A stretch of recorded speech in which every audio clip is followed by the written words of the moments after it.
Bonjour, très heureuse de vous retrouver avec RFI et le journal Le Monde pour un nouveau numéro d'International. Un grand entretien aujourd'hui avec une femme qui mène un combat depuis des années dans 9 pays d'Afrique francophone. Elle est à la tête d'un programme, un mouvement, comme elle le définit, le partenariat de Ouagadougou. Son objectif, donner le droit, permettre aux femmes d'avoir accès à la contraception et notamment aux méthodes les plus modernes. Fatima Tassi est notre invitée. Pour commencer, regardez, écoutez ce petit film d'information. Il a été réalisé par une ONG américaine. Il retrace avec humour l'histoire des moyens contraceptifs les plus étonnants à travers les âges et le monde.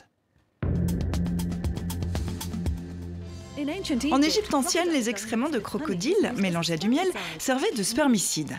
En Europe, au Moyen-Âge, on pensait que porter des testicules d'écureuil pendant l'amour empêchait la grossesse. Les Françaises ont essayé le jus d'oignon. En Grèce antique, les femmes buvaient de l'eau mélangée à du plomb. Au Canada, elles mélangeaient des testicules de castor à de l'alcool fort, ce qui n'avait aucun effet, à part les saouler. Les femmes devaient aussi introduire des objets étranges dans leur corps. Le dé à coudre était répandu comme diaphragme. Des préservatifs en intestin de porc ont été utilisés pendant des centaines d'années. Et récemment, dans les années 60, les femmes américaines ont essayé du soda pour évacuer le sperme après l'amour. Mais le pire dans tout ça, aujourd'hui, dans le monde, 220 millions de femmes souhaitent avoir accès aux moyens de contraception et au planning familial, mais n'y ont pas droit. Bonjour Fatima Tassi. Oui, bonjour. Merci d'avoir accepté notre invitation. Je le disais, vous êtes directrice d'un programme qui tente de promouvoir l'accès à la contraception dans 9 pays d'Afrique francophone. On vient d'entendre ce nombre exorbitant, 220 millions de femmes privées de moyens contraceptifs dans le monde, et elles sont particulièrement nombreuses dans les pays dont vous vous occupez. Alors, pour démarrer cette émission, une question plus personnelle. Vous avez été l'objet d'attaques très virulentes, accusée de vouloir anéantir la population africaine en faisant la promotion de la contraception, voire même de tuer des enfants avant même qu'ils soient conçus, et d'être de mèche avec les Occidentaux en proposant un médicament de blanc. Alors, comment avez-vous vécu ces critiques? Est-ce qu'elles vous ont blessé et vous blessent encore? Je ne pense pas qu'elle m'ait blessée, ces attaques, mais quelque peu désaxées dans le cadre de mon programme. Mais je pense que c'est surtout du fait d'un amalgame que souvent les gens font. En pensant que la contraception, c'est aussi c'est de tuer, c'est l'avortement. Donc il y a tout un amalgame. Vous venez de passer un film qui retrace aussi que depuis la nuit des temps, les femmes ont toujours cherché à se prémunir des grossesses non désirées. Donc je pense que ça c'est un fait. Et moi-même qui vous parle, je suis d'une ethnie qui est très conservatrice. Vous êtes d'origine mauritano-sénégalaise? Je suis sénégalo-mauritanienne, je suis halpoulard, donc une ethnie qui est très conservatrice, où vraiment la condition de la femme n'est pas des meilleures en général. Et je crois que c'est aussi de ça qu'il s'agit pour moi. C'est de pouvoir contribuer à améliorer le statut des femmes. C'est de contribuer à améliorer les conditions de vie des femmes. Et je pense que cette opportunité m'a été donnée dans le cadre du partenariat de Ouagadougou.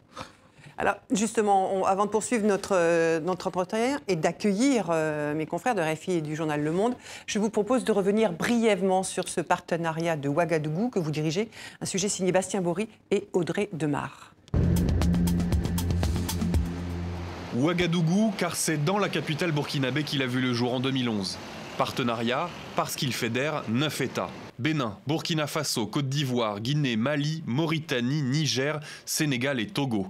Des pays francophones d'Afrique de l'Ouest, tous confrontés à des taux de grossesse non désirés, d'avortements à risque et de décès maternels parmi les plus élevés du monde. Le partenariat de Ouagadougou n'est pas un projet, ni un programme. C'est un mouvement. Au galop, vous voulez dépasser les 4 trop. Ces grossesses trop précoces, trop tardives, trop rapprochées, trop nombreuses. Il faut améliorer les financements d'abord, dans une région où les aides ont été canalisées depuis les années 90 vers la lutte contre le VIH. Nécessairement, femmes et hommes doivent accéder à une éducation sexuelle, là où les grossesses adolescentes sont 3 fois plus élevées que la moyenne mondiale. Mais sur le chemin de cette révolution contraceptive, il y a eu des barrières, dont celle de la religion, qui pourtant, selon certains imams, devrait freiner le rythme des naissances. Le verset coranique dit que la femme doit allaiter son enfant 2 ans. 2 ans, ça veut dire déjà que l'espacement des naissances est inclus. Donc les religieux doivent convaincre les autorités, les hommes et les femmes de la nécessité de l'espacement des naissances. En 2016, il y avait 2 millions d'utilisatrices supplémentaires de contraceptifs. Il en faudrait selon vous 2 millions de plus d'ici 2020.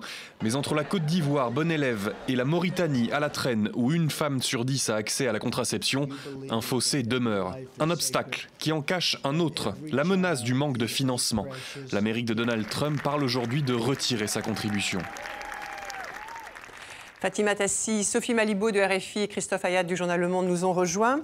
Alors, ce programme, il a été lancé notamment après un constat, celui que les pays anglophones faisaient beaucoup mieux en matière de contraception que les francophones. Alors, pourquoi, Fatima Tassi, un tel écart et pourquoi un tel retard de l'Afrique de l'Ouest francophone? Bon, un tel écart dans les financements, dans les progrès, c'est peut-être aussi que les pays, la planification familiale est beaucoup plus soutenue par les pays ou les bailleurs de fonds anglophones. Et de par les relations avec ces pays, certainement, ça explique que les investissements pour la planification familiale dans les pays anglophones sont plus importants que dans les pays. Une question d'argent, une question je dirais oui. Essentiellement, mais Fatima Tassi, en regardant de haut la situation depuis les années 60, à cette époque-là, la Chine, le Brésil, le Nigeria, c'était 6 enfants par femme. Aujourd'hui, le Nigeria, c'est toujours pas loin de 6 enfants par femme. La Chine, le Brésil, c'est tombé en dessous de 2 enfants par femme. Comment est-ce que vous expliquez ce décalage? Les normes sociales. Je pense que quand on regarde ce qui se passe entre ces continents, on peut dire que les normes sociales constituent une très grande barrière et qui ont plombé, si vous voulez, beaucoup l'Afrique francophone, l'Afrique de l'Ouest francophone. Parce que nous sommes quand même dans des pays où les sociétés sont des sociétés pro-natalistes. Ça, c'est le premier. Et deuxièmement, je pense qu'il y a aussi autre chose, c'est qu'il y a souvent une interprétation de la religion. Il y a aussi que dans ces sociétés de tout le temps, les enfants constituent une ressource pour la promotion de la femme parce que c'était une force de travail qui se constituait dans les temps. Donc moi, je pense que c'est beaucoup plus si on part effectivement, les programmes de planification familiale ont été lancés pratiquement en même temps entre les pays de l'Amérique latine et puis les pays d'Afrique. Et on voit aujourd'hui que les pays de l'Amérique latine ont atteint ce que nous appelons la révolution contraceptive, plus de 50% de taux de prévalence contraceptive, alors que nous sommes toujours à la traîne. Je peux dire que c'est parce que nous sommes dans des sociétés beaucoup plus conservatrices. Mais, Fatima Tassi, est-ce que je reviens sur la différence entre francophone et anglophone. Est-ce que la France, qui a eu, elle aussi, une politique nataliste après 1945, a été moins intéressée, moins préoccupée à financer des programmes de contrôle des naissances dans le cadre de l'aide au développement dans les années 60, 70, 80, jusqu'à aujourd'hui?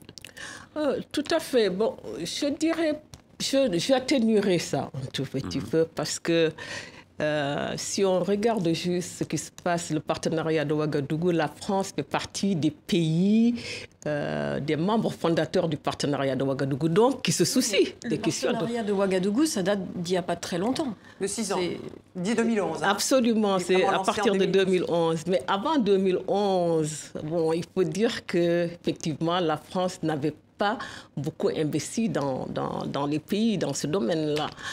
Mais disons que, là, nous sommes en train de rattraper ce retard-là. Est-ce que c'était parce que c'était tabou pour l'ancien pays colonisateur d'évoquer ce type de sujet très sensible? Oui, tout à fait, parce qu'il fallait que ça vienne d'abord des pays eux-mêmes, ça vienne de la volonté politique. Et je pense que depuis les indépendances, ce que nous voyons, c'est que effectivement, il faut absolument qu'on mette à l'avant la volonté politique et que la France, comme tout autre partenaire, bailleur de fonds, partenaire technique et financier, accompagne les pays dans leur volonté. Donc moi, je pense que c'est beaucoup plus un problème interne aux pays africains qu'un problème de la France. Alors justement, vous parlez de problèmes internes, dans votre programme, il y a 9 pays. Dans ces 9 pays, le programme fonctionne plutôt bien, par exemple en Côte d'Ivoire, au Burkina, au Togo. Et il y en a d'autres qui sont à la traîne, comme le Niger, le Mali et la Mauritanie. Alors comment vous expliquez ces différences au sein même de ces 9 pays? Est-ce que c'est la tradition, la religion, comme vous l'évoquez, ou plutôt un problème de volonté politique et de gouvernance? Je pense que c'est un tout. C'est un tout, c'est un problème de volonté politique, c'est un problème de normes sociales. Et il faut dire que, par exemple, les normes sociales en la matière sur les questions de contraception sont beaucoup plus poussées et sont beaucoup plus lourdes au niveau d'un pays comme le Niger qu'un pays comme la Côte d'Ivoire. Donc, mais toujours est-il que cette volonté, les leaders de nos différents pays ont compris qu'il faut absolument, si on veut aller vers l'émergence économique, si on veut aller vers l'autonomisation de la femme, il faut absolument investir dans cela. Mais effectivement, nous avons fait beaucoup de progrès, mais dans ces progrès, nous voyons qu'il y a des pays qui avancent plus que d'autres. D'abord, il y a une question de, comme on l'a dit, les normes sociales qui sont là, mais il y a aussi un problème d'investissement. Par exemple, si on voit un pays comme la Mauritanie qui est à la traîne par rapport aux 8 autres pays du partenariat de Ouagadougou, c'est qu'au niveau de la Mauritanie, ils ont moins d'investissement, ils ont moins de soutien, même si aujourd'hui il y a une volonté politique de financer et d'aller un peu plus dans l'amélioration de ce programme et de repositionner la planification familiale. Mais le problème d'investissement reste quand même une femme sur 10 en Mauritanie, c'est ça, qui a accès à la contraception? Absolument, mais les choses sont en train de bouger. Fatima Tassi, on décrivait des pays de la zone sahélienne en retard sur les autres en termes de contraception. Est-ce que c'est lié à une action assez longue de prosélytisme wahhabite dans cette région du Sahel qui a donné lieu à des problèmes sécuritaires, politiques et autres, enfin notamment une forme d'extrémisme? Est-ce que tout ça participe de la même chose? C'est-à-dire il y a une propagande pour un islam assez rigoriste qui a été financé par certains pays, notamment du Golfe, et qui a eu un effet sur le retard à accepter les pratiques contraceptives. Non, moi je pense que ce qu'il faut voir, c'est qu'aujourd'hui, sur l'ensemble de ces pays, plus de 50% de la population est jeune. Donc, vous voyez, ce qui veut dire qu'en amont, on n'a pas eu ces politiques de planification familiale et qui n'ont pas eu des effets et qui aujourd'hui font que si nous regardons la structure de la pyramide des âges de nos pays, c'est qu'on a une très forte proportion de jeunes. Mais ces jeunes, qui sont des jeunes aujourd'hui qui sont formés, c'est des jeunes qui ont des diplômes, c'est des jeunes qui en veulent pour entreprendre et qui n'ont pas d'espoir. Donc, d'où tous ces problèmes que nous voyons, des problèmes de radicalisation, des problèmes d'immigration, des problèmes de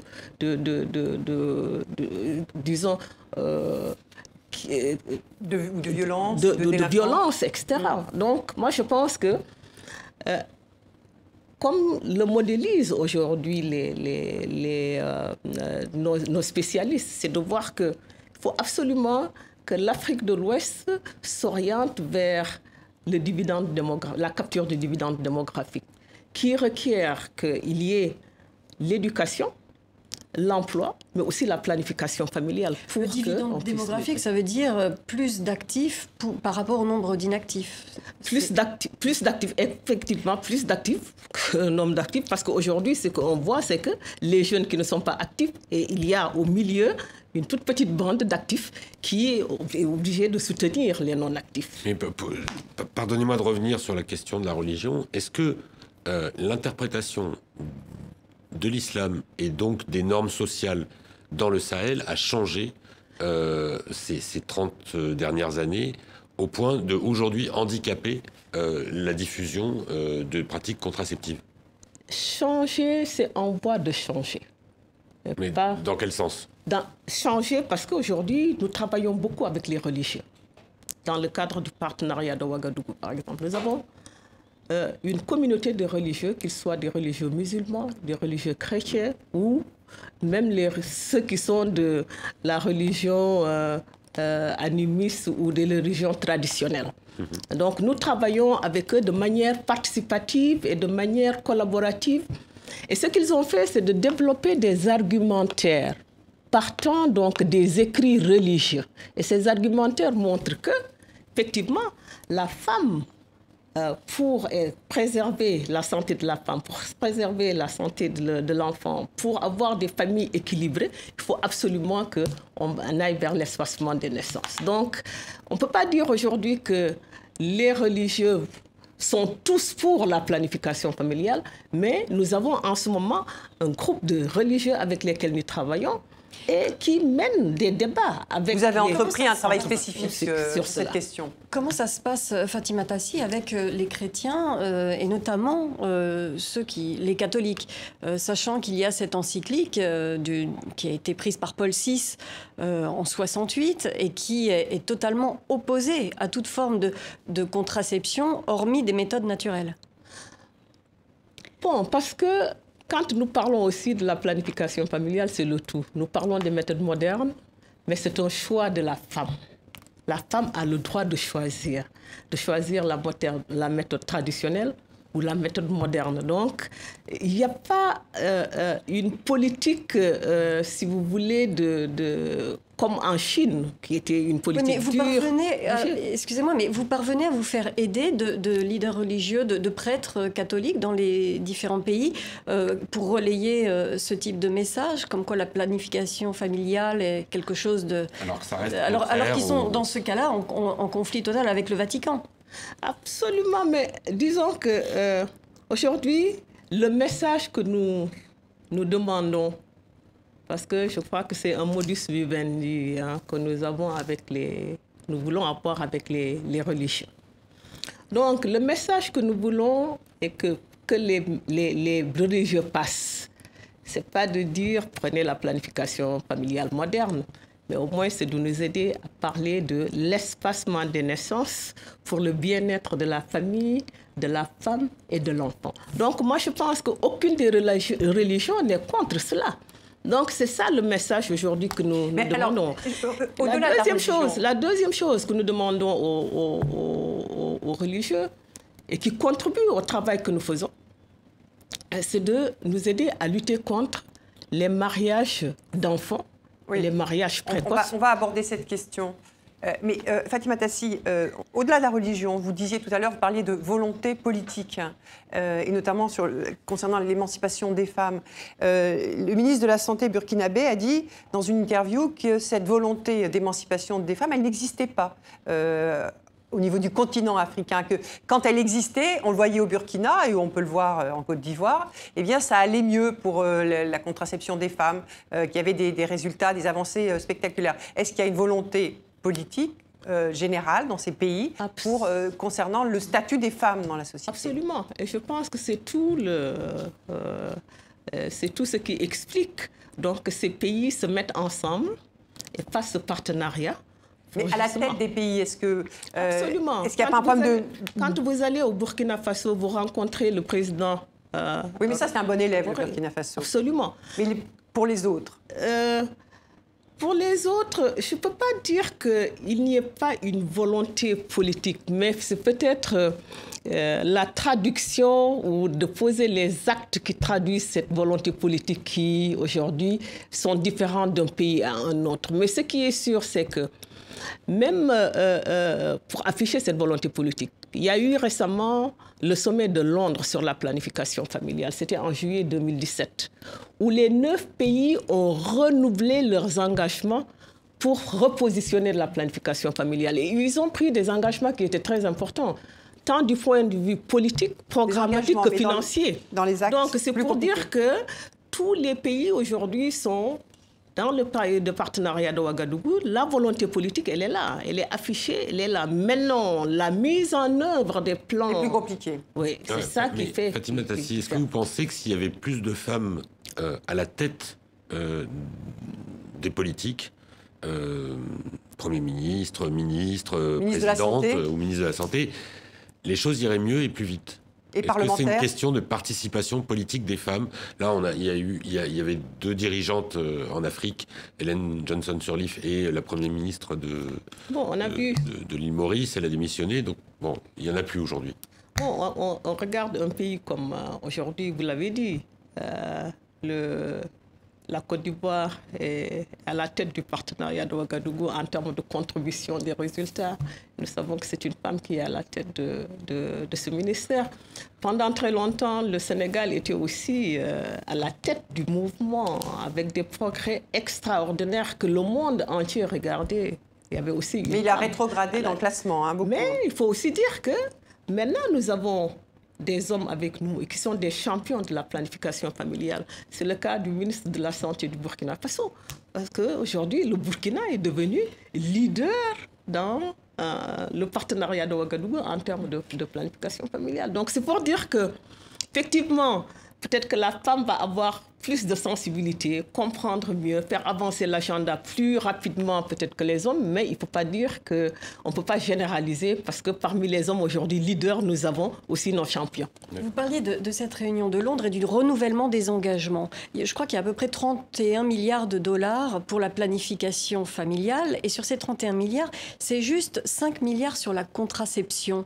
Est-ce que si on ne mettait pas plus le paquet, si j'ose dire, sur la contraception, on n'aurait pas une sorte de retour sur investissement plus important, c'est-à-dire moins de problèmes de femmes en couche, etc., et de mortalité. Absolument, Sophie. Pourquoi on n'arrive pas à augmenter la part de l'investissement sur la contraception? Bon, il faut dire que dans nos pays, tout est prioritaire. L'éducation est prioritaire, la santé est prioritaire, l'emploi des jeunes est prioritaire, les infrastructures sont prioritaires. Donc, si vous voulez, il y a quand même des contraintes au niveau de nos pays.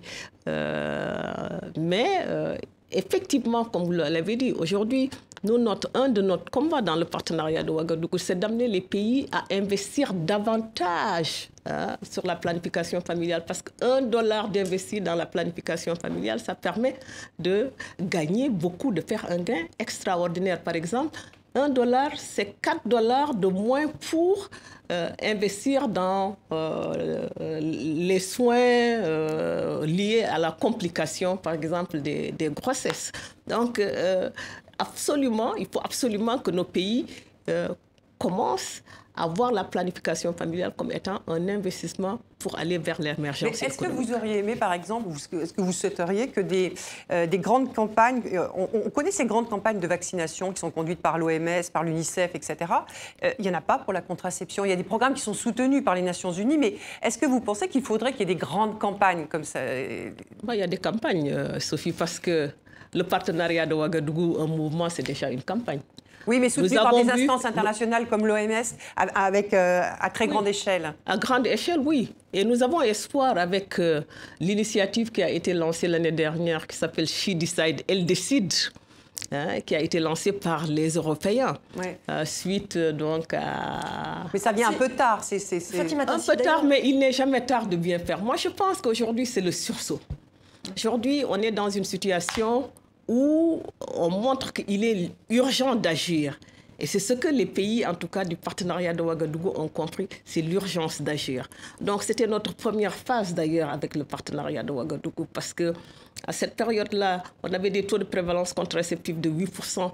Maintenant, on peut dire que l'ensemble des pays ont presque doublé leur taux de prévalence contraceptive depuis qu'il y a ce mouvement-là. C'est pour dire qu'il n'est jamais trop tard de bien faire. Et je pense que c'est l'urgence d'agir et les pays sont en train d'agir. L'une des questions que vous évoquiez, c'était la question des grossesses très précoces. Vous avez, par exemple, ce chiffre qui est 16% des filles de moins de 15 ans sont mariées en Afrique francophone. Et le Burkina, où votre programme fonctionne plutôt bien, eh bien, en 2016, selon Amnesty International, c'est un tiers des femmes burkinabées entre 15 et 19 ans qui sont enceintes ou qui ont déjà un enfant, parce qu'il y a justement cette question des mariages forcés. Est-ce que dans ces pays-là, il n'est pas temps qu'il y ait une révolution sur le statut des femmes et non pas seulement sur la question de la contraception? Tout à fait. Et c'est là où nous appelons nos parlementaires. Parce que si vous regardez le code de famille de l'ensemble de ces pays, l'âge au mariage est 18 ans. À partir de 18 ans. Oui, mais ce n'est pas respecté, c'est la tradition. Voilà. Maintenant, c'est que la loi est là, elle existe, mais c'est l'application de la loi qui pose problème. C'est là où nous faisons appel à l'ensemble des forces vives, et notamment à la société civile. Et c'est là aussi où nous sommes en train de développer, dans le cadre du partenariat de Ouagadougou, des programmes où nous impliquons, d'ailleurs, ces leaders religieux, comme je le disais tout à l'heure. Parce que dans toutes les religions, dans toutes les sociétés, les mariages sont célébrés par les religieux. C'est ce que je dis. Je dis toujours aux religieux, s'il y a une chose que vous pouvez aider dans le cadre de ce partenariat, pour qu'on puisse avoir des résultats, aidez-nous au moins à lutter contre les mariages d'enfants. Ne les célébrez pas, ces mariages d'enfants. Et je pense que si on arrivait à avoir une masse critique de religieux qui nous accompagnent dans ce combat de lutter contre le mariage des femmes, je crois que ce serait déjà quelque chose de gagné. Est-ce qu'aujourd'hui, dans les pays que vous couvrez, en Afrique de l'Ouest, cette question de la contraception, du planning familial est très présente dès les bancs de l'école? Est-ce qu'il y a l'éducation sexuelle avec un chapitre sur ces questions-là? Est-ce que c'est aussi présent à l'université avec des filières pour former les étudiants à ces questions-là? Il y a aujourd'hui la discussion de l'intégration de ces modules dans les curricula de formation, déjà au niveau de l'école même primaire pour arriver au niveau de l'école secondaire. Donc il y a des choses qui sont en train d'être initiées, mais ça prendra certainement du temps parce que vous savez que dans tous les systèmes scolaires, pour la révision des modules de formation, ça prend tout un temps. Mais disons qu'en attendant, parce que nous agissons sur les deux tableaux, c'est l'intégration donc de cette éducation au niveau de la formation formelle, mais en même temps, nous avons des programmes d'information, de communication avec les familles, avec les communautés, pour donc arriver à cela. Donc, oui, il y a encore du chemin pour l'école, pour la formation à l'école. Et il y a un autre point qui est très important, c'est que le dernier recours en cas de grossesse non désirée, c'est l'avortement. Et il est interdit. En Mauritanie, au Sénégal, il est autorisé, mais sous des conditions très restrictives, en Côte d'Ivoire et même au Burkina Faso.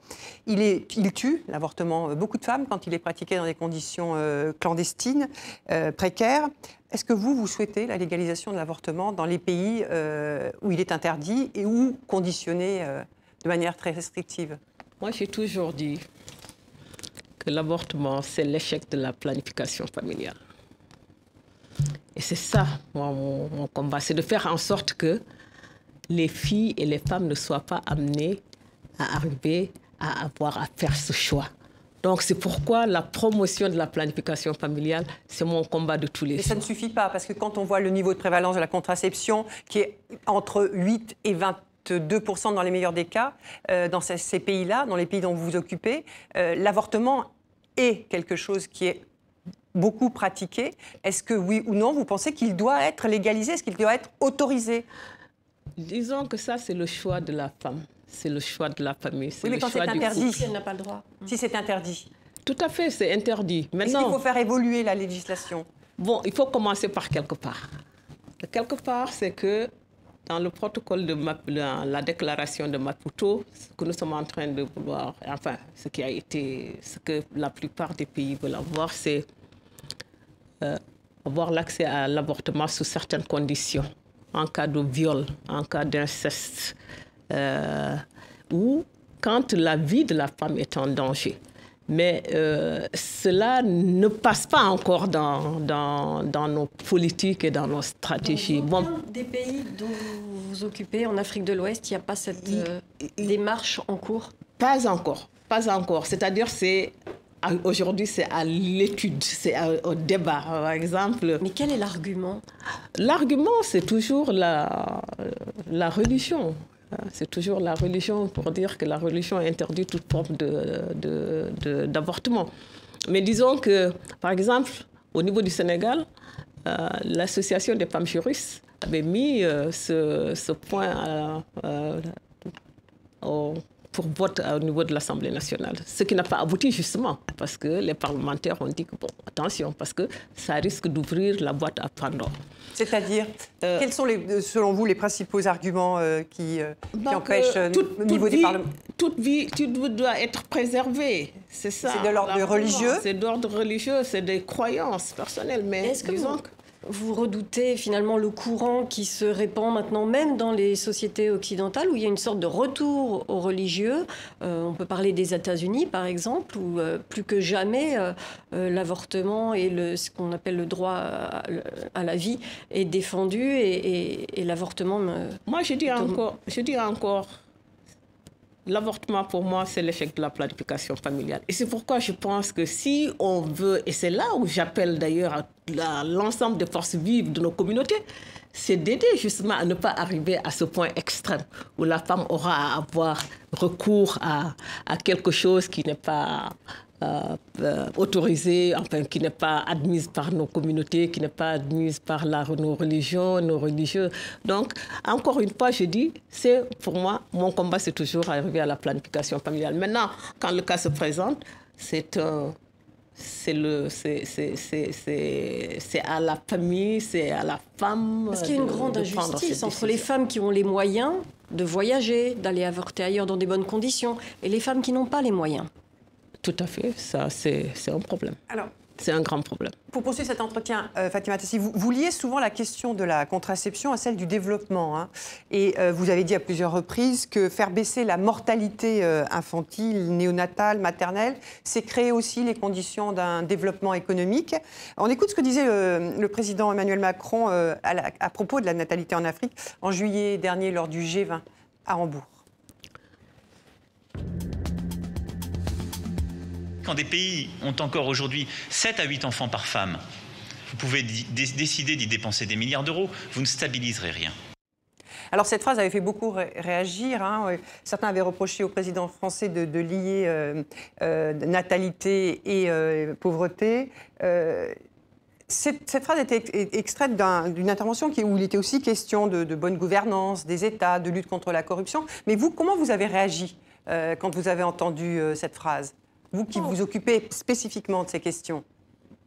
Parfaitement. Je pense que cette phrase ou cette déclaration a soulevé beaucoup de vagues. Hein, mais pour moi, c'était beaucoup plus émotionnel peut-être qu'autre chose parce que ce que le président Macron a dit, c'est aussi ça rentre en droite ligne avec ce que nous faisons dans les pays du partenariat de Ouagadougou. C'est de faire en sorte qu'aujourd'hui, les familles et qu'il y ait moins de pesanteur en termes de la démographie. Nous savons qu'il faut absolument travailler sur cette question-là. Ce que je peux dire aussi, c'est que, bon, nous, on est en collaboration avec la France dans le cadre du partenariat de Ouagadougou depuis son lancement en 2011. Et il n'a jamais été question, en tout cas, nous n'avons pas entendu la voix de la France pousser les pays africains vers une limitation des naissances. Mais c'est de laisser aux pays africains de prendre leur initiative et de décider de ce qu'ils veulent faire. Sachant contenu, vous êtes d'accord avec le contenu, le problème c'est qui le dit. C'est peut-être plutôt ça qui le dit, mais je crois que... Ça vous a plutôt porté préjudice ? Pas du tout. parce que depuis lors, nous continuons à travailler. Depuis lors, nous enregistrons des résultats. Et je vous dis que décembre dernier, nous avons eu notre réunion annuelle pour faire le point sur l'état d'avancement du partenariat de Ouagadougou. Et nous nous sommes rendus compte entre 2015 et 2017, nous avons atteint à peu près 900 000 femmes additionnelles utilisatrices des méthodes modernes de contraception. Ce qui fait qu'avec notre objectif d'arriver à 2 200 000 femmes additionnelles entre 2016 et 2020, nous sommes à 41%. Donc ça veut dire que nous progressons et qu'en aucun cas, en tout cas cette déclaration, n'a eu un impact négatif sur nos programmes. Fatima Tassi, comment vous faites? Est-ce qu'il faut beaucoup de moyens pour toucher les femmes qui, parce qu'elles n'ont pas eu l'éducation nécessaire à l'école, faute d'école, ou l'information nécessaire, sont extrêmement éloignées d'un mode de vie moderne, n'ont pas l'habitude de prendre un médicament tous les jours, là où il y a des ruptures de fournisseurs réguliers. Comment on fait pour finir par toucher les gens réellement sur le terrain? C'est beaucoup de moyens, beaucoup d'investissements? Nous avons beaucoup de stratégies communautaires.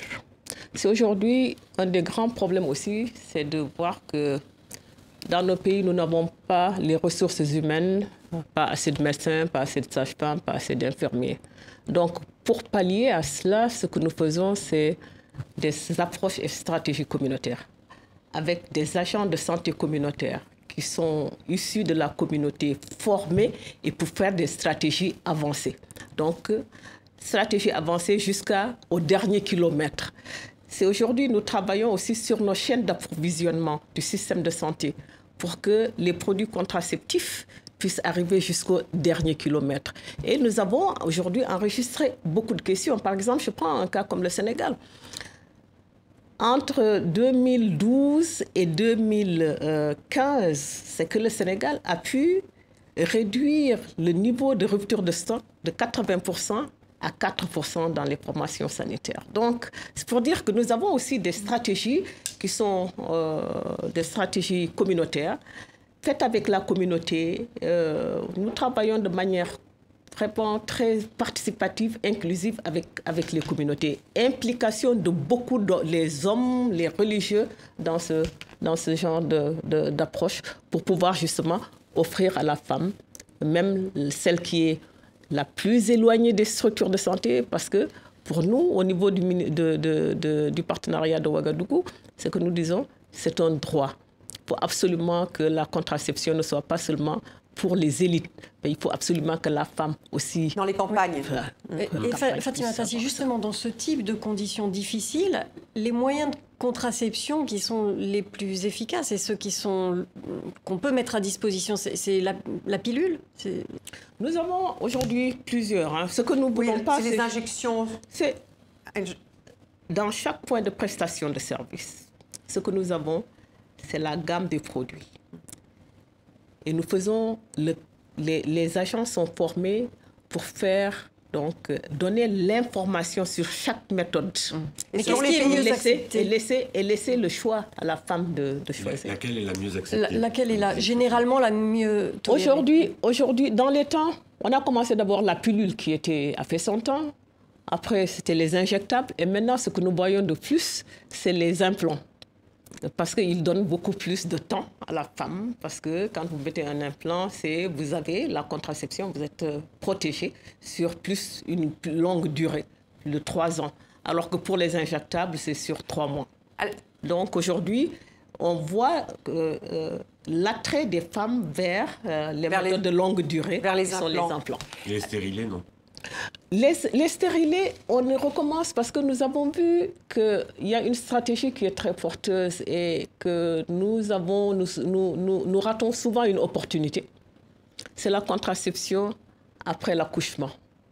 Donc, après l'accouchement, nous proposons aussi à la femme donc, la gamme de produits et très souvent, le stérilet recommence à prendre du regard dans la planification. Juste pour revenir sur la question démographique, la CEDEAO, la Communauté économique des États de l'Afrique de l'Ouest, a dit qu'elle voulait essayer de contenir la poussée démographique et tenter de limiter le taux de fécondité de 5,6 enfants à 3. Mais on voit bien que c'est compliqué. Qu'est-ce que vous pensez, vous, de ce qui a été fait en Chine, notamment de la politique de l'enfant unique? Est-ce qu'il faudrait adopter des méthodes coercitives comme la Chine l'a fait? Je ne pense pas. Moi, je pense qu'on peut faire... parce que la Chine a pris cette politique et revient en ce moment sur cette politique, n'est-ce pas? Oui, mais elle a fonctionné pendant très longtemps. Mais je pense qu'aujourd'hui, nous ne devons pas aller vers... Pourquoi? Parce que je pense que ça reste encore, Françoise, un problème de droit. Je pense que c'est à la femme de voir ce qu'elle veut faire et comment elle veut le faire, quand est-ce qu'elle veut avoir des enfants, combien d'enfants elle veut faire. Et c'est ça que nous voulons mettre à l'avant. C'est vraiment de laisser la décision être prise par la femme et par le couple. Je pense que ça, c'est fondamental. Oui, parce que si vous présentez, j'ai bien entendu que le slogan, c'est maintenant « She decides », elle décide. Est-ce que c'est pas un peu rebutant? Du coup, est-ce que c'est pas un peu une sorte de provocation qui risque d'être contre-productive, que les hommes n'accepteront pas que ça intervienne comme un diktat? Mais c'est juste pour aussi donner du courage à la femme, pour que la femme commence à se prendre en main, parce que je pense que nous n'allons pas jusqu'à dire nous sommes au même niveau que vous en termes d'égalité femmes-hommes, mais nous voyons aussi qu'on a beaucoup de femmes qui sont très fortes en Afrique. Et vous en voyez beaucoup de leaders qui acceptent ce slogan? Absolument. Elles décident et elles sont fières de voir qu'on leur a donné la responsabilité de décider. Maintenant, à elles de saisir cette responsabilité et de voir comment il faut l'en... Si vous voulez, on va venir sur la question du financement de votre programme. Les fonds sont, pour la grande moitié, étaient d'origine américaine avec USAID. On a vu les positions du président Trump sur ces questions, qui a changé de cap. Il interdit désormais le financement d'ONG internationales qui soutiennent l'avortement ou délivrent des informations. Vous, comment vous allez faire? Est-ce que votre existence est menacée par cette prise de position du président Trump? Je ne dirais pas menacée, parce que ce n'est pas la première fois que cette politique de Mexico, elle date de 1984. À chaque fois que c'est ce qu'on appelle le Mexico. Quand les républicains viennent, ils la remettent, et quand les démocrates viennent, ils la lèvent. Donc, nous avons toujours fonctionné comme ça. Donc, c'est pas... C'est le président Reagan, je vous rappelle. Oui, c'est le président Reagan, mais quand Reagan est parti, Clinton l'a remis, après Bush... Mais cette fois-ci, vous ne sentez pas déjà les effets? Parce que, tout de même, très rapidement... le président Trump a déclaré qu'il cessait de financer tous les programmes de planning familial, toutes les ONG qui aussi permettent l'avortement, des choses comme ça. Oui, on aura peut-être un manque à gagner, mais je pense que... C'est 50% de financement de... Oui, il y a un manque à gagner. C'est là où nous saluons le mouvement qui a été lancé de She Decide, avec les Européens qui se mobilisent aussi pour... Est-ce qu'ils compensent pour l'instant, les Européens, les Canadiens? Les Européens se mobilisent. Nous avons vu très récemment, l'année dernière, c'est le Canada qui est venu avec 650 millions de dollars sur 3 ans. Vous voyez, donc, ça veut dire que... Et en plus de cela, ce qu'il faut dire, c'est que les pays aussi commence à investir davantage sur la planification familiale. Je donne encore à nouveau... Chaque État aujourd'hui met quelque chose sur la planification familiale. Et ça, ce qui n'était pas le cas avant. Ce n'était pas le cas avant le partenariat de Ouaga. Si je prends le cas du Burkina Faso, par exemple, l'année dernière, ils avaient mis 500 millions de francs CFA pour l'achat des contraceptifs. Ils veulent aller vers la gratuité. Et pour cela, ils sont prêts à mettre 1,5 milliard de francs CFA. Donc, c'est pour dire que petit à petit, les lignes bougent. Je pense que et notre slogan au niveau du partenariat de Ouagadougou, c'est de dire au pays, donc il faut qu'on aille vers la souveraineté contraceptive. On ne peut pas avoir la contraception ou de dire la planification familiale. C'est un pilier pour l'émergence économique, à côté de l'emploi, à côté de l'éducation des jeunes, et de ne pas investir dans la planification familiale.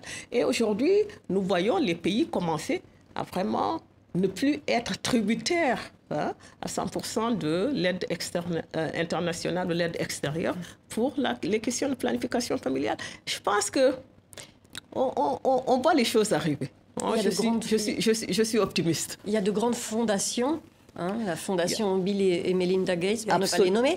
Est-ce qu'il y a aussi des fondations francophones qui investissent dans ce secteur? On n'a pas encore de fondations francophones.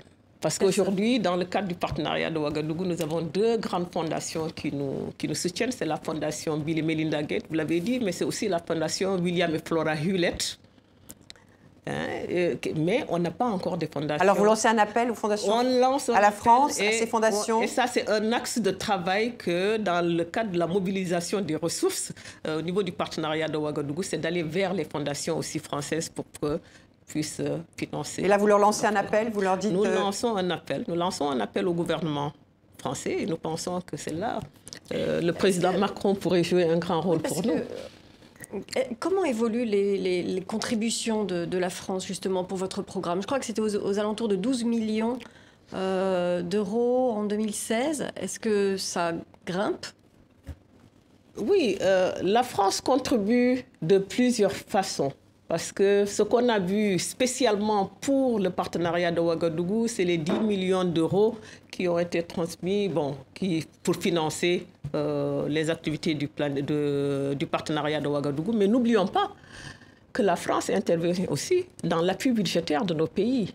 Et dans cet appui budgétaire, il est laissé à la décision des pays de prendre une partie de cette aide budgétaire et de reverser ça sur les questions de santé et les questions de santé de la reproduction et planification familiale aussi. Donc, pour dire que nous avons deux axes de contribution de la France, directe et indirecte. Dernière question, Christophe. Le privé s'investisse, je pense aux grandes entreprises européennes, américaines, chinoises et éventuellement africaines dans vos actions. Est-ce que vous allez solliciter des milliardaires africains? Il y en a au Nigeria. Est-ce que vous allez solliciter des grandes entreprises françaises qui interviennent en Mauritanie, en Sénégal ou au Niger?